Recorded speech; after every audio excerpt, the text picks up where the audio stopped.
اعوذ باللہ من الشیطان اللعین الرجیم بسم اللہ الرحمن الرحیم۔ سید اقتدار علی خان ایک مرتبہ پھر میں آپ کی خدمت میں حاضر ہوں اور آپ کا بے حد شکر گزار ہوں کہ آپ میرے چینل کو لائک کر رہے ہیں، شیئر کر رہے ہیں، کمنٹس کر رہے ہیں۔ گزشتہ آخری ویڈیو بنائی تھی ابیہا سلام اللہ علیہ پہ، اپنے باپ کی ماں۔ یہ لقب حضور صلی اللہ علیہ وآلہ وسلم نے بی بی فاطمہ الزہرا سلام اللہ علیہ کو دیا تھا۔ اچھا، میں تقریباً 8-9 مہینہ پہلے میں نے فزت برب الکعبہ یا فزت رب الکعبہ، یہ ہے فزت رب الکعبہ، رب کعبہ کی قسم میں کامیاب ہو گیا۔ ہے تو یہ خوشی کی تاریخ جو گزری ہے 20 جمادی الاخر کہ راضی کونین کی دنیا میں آمد۔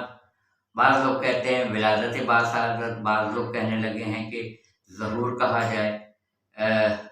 میرے سمجھ میں نہیں آتا ہے، ظہور بھی آمد کو کہتے ہیں اور ولادت بھی آمد کو کہا جاتا ہے۔ دونوں میں کیا معنویت ہے، کیا معنی پنہا ہے مختلف، یہ مجھے نہیں پتا ہے۔ ظہور بھی کہا جا سکتا ہے، مگر ظہور ہم کہیں گے آخری امام کو، امام زمانہ اجل اللہ تعالیٰ فرجہ کو، جب ان کا ظہور ہوگا۔ جب کوئی چیز پردے میں ہوتی ہے تو پردہ غیب میں ہوتی ہے، جب ظہور میں آتی ہے تو وہ پردے سے ظاہر ہوتی ہے۔ بہرحال تو آج ہے 21 جمادی الاخر، اور اس کے لیے جو عنوان میں نے منتخب کیا ہے، پہلے اس پہ میں بنا چکا ہوں۔ میرا خیال ہے کہ لوگوں نے اس پہ توجہ نہیں دی اور اس کو سرسری دیکھ کے گزر گئے، حالانکہ وہ اتنا اہم ترین جملہ ہے مولا کائنات علی ابن ابی طالب علیہ السلام کا۔ 19 رمضان کو جب ضرب لگی تھی تو آپ کے لبھائے مبارکہ سے یہی جملہ نکلا، فزت برب الکعبہ، فزت رب الکعبہ، فزت رب الکعبہ، رب کعبہ کی قسم میں کامیاب ہو گیا۔ تو میں نے اس پہ یہی کہا تھا کہ مولا متقیان حضرت علی علیہ السلام کی اس قدر شان و شوکت ہے، اس قدر آپ کے واقعات ہیں۔ قرآن مجید قصیدہ ہے مولا کائنات علی ابن ابی طالب علیہ السلام کا، جہاں رسول خدا صلی اللہ علیہ وآلہ وسلم کا قصیدہ قرآن بیان کر رہا ہے، وہیں اہل بیت اطہار کا قصیدہ قرآن مجید بیان کر رہا ہے۔ تو یہ کیا وجہ ہے کہ جب آپ خانہ کعبہ میں پیدا ہوئے تو جب آپ کی عمر مبارکہ ظاہری اس نہج پہ آئی تو آپ نے یہ نہیں کہا کہ فزت رب الکعبہ، رب کعبہ کی قسم میں کامیاب ہو گیا کیونکہ میں کعبے میں پیدا ہوا۔ جب فاتح مکہ بن کے مکہ معظمہ میں رسول خدا اپنے اصحاب کے ساتھ داخل ہوئے اور آپ نے دوش نبوت کے اوپر سوار ہو کے لات، منات، عزا، وہ بتوں کو توڑا، خانہ کعبہ کو بتوں سے پاک کیا،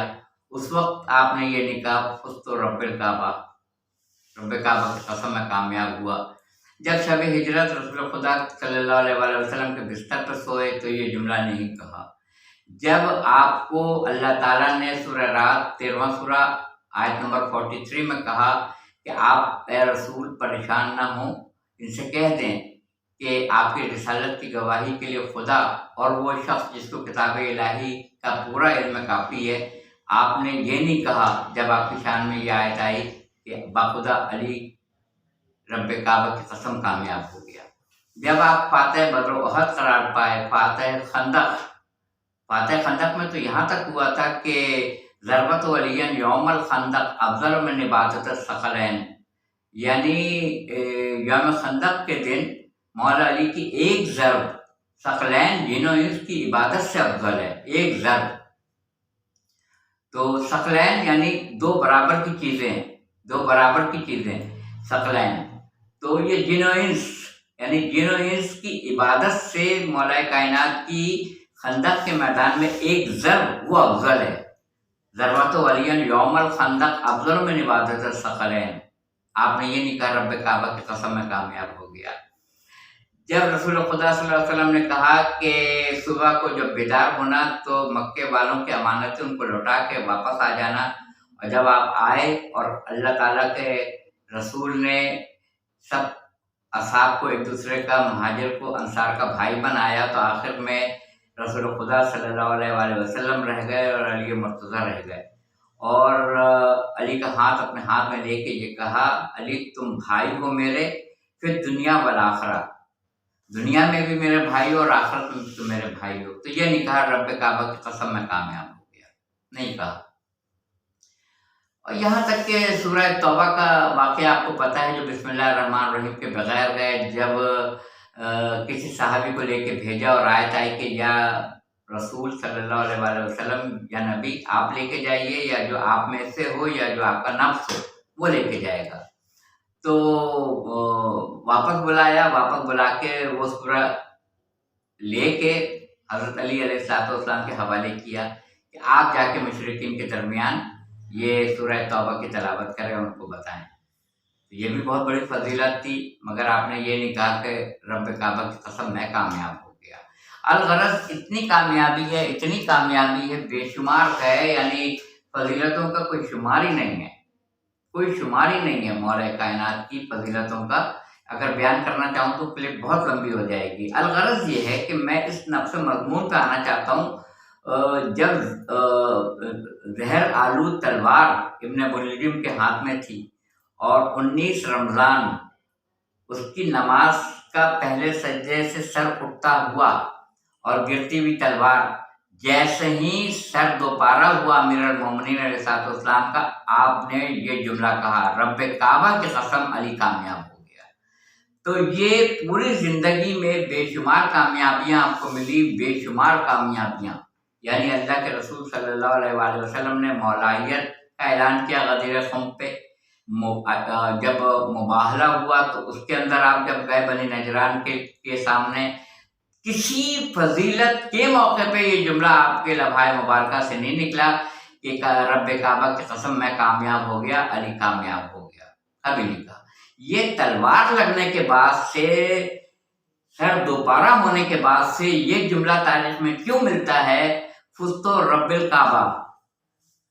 فزت رب الکعبہ، رب کعبہ کی قسم علی کامیاب ہو گیا۔ یہ اس لیے ملتا ہے کہ کچھ لوگوں نے اتنی محبت کی کہ علی کو خدا کہہ دیا،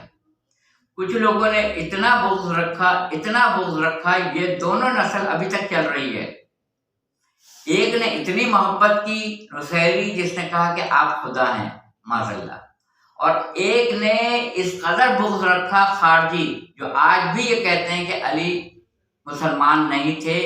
جب شہادت کی خبر سیریا شام میں دمشق میں پہنچی تو لوگوں نے کہا اچھا علی نماز بھی پڑھتے تھے، یعنی یہ تو مولا کائنات کا یہ جملہ بھی ملتا ہے کہ دو لوگ براہ راست میری وجہ سے جہنم میں جائیں گے، جنہوں نے اتنی محبت کی کہ مجھے خدا بنا دیا، اور جنہوں نے اتنا بغض رکھا کہ مجھے مسلمان بھی قرار نہیں دیتے ہیں، یہ دونوں براہ راست جہنم میں جائیں گے۔ اور تیسرے وہ منافقین ہیں جو لفظ سے تو کہتے ہیں کرم اللہ وجہہ، رضی اللہ تعالیٰ عنہ، اور دل سے بغض رکھتے ہیں امیر المومنین کے خلاف، ان کی ولایت کے قائل نہیں ہیں، یہ تین براہ راست جہنم میں جائیں گے۔ تو آپ نے سجدہ کر کے بتا دیا کہ اگر میں معبود ہوں تو یہ میں آخری وقت جب میں شہادت کی حالت میں دنیا سے جا رہا ہوں تو میں یہ کس کو سجدہ کر رہا ہوں، جو میں سر پیشانی جھکایا ہوا ہوں نماز میں، تو میں کس کو سجدہ کر کے جا رہا ہوں؟ میں خدا نہیں ہوں، میں معبود نہیں ہوں، میں عبد ہوں،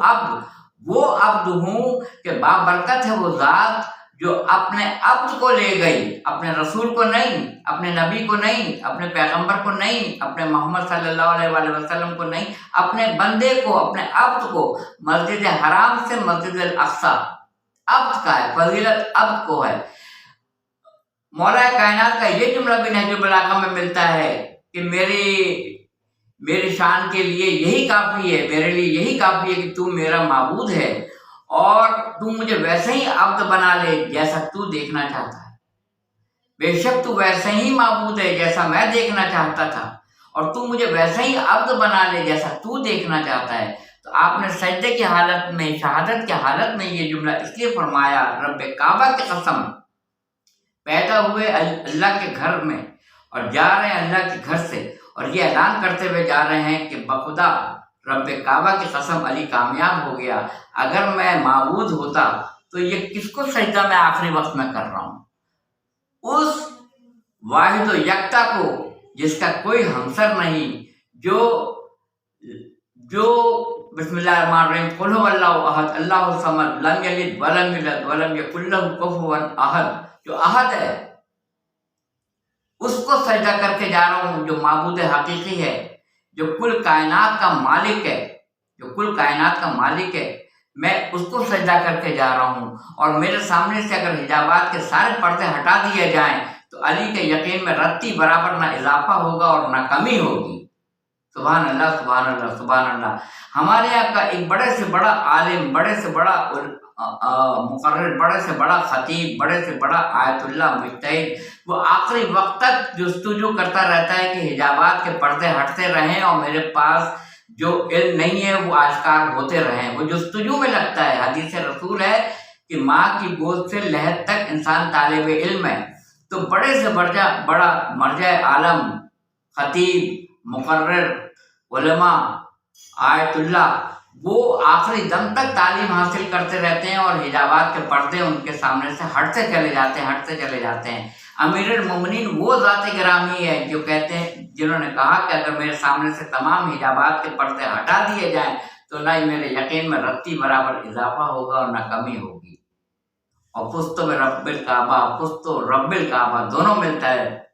جب میں نے چیک کیا دونوں ملتا ہے۔ فزت رب الکعبہ، رب کعبہ کی قسم علی کامیاب ہو گیا، اس لیے کہ میں معبود نہیں ہوں،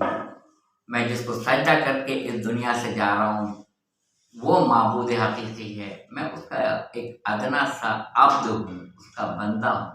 وآخر دعوانا الحمدللہ رب العالمین۔ دیکھ کر بتائیے گا، سن کے بتائیے گا یہ کلپ آپ کو کیسی لگی، یہ ویڈیو آپ کو کیسی لگی، کمنٹ سیکشن میں کمنٹس دیجیے گا۔ اور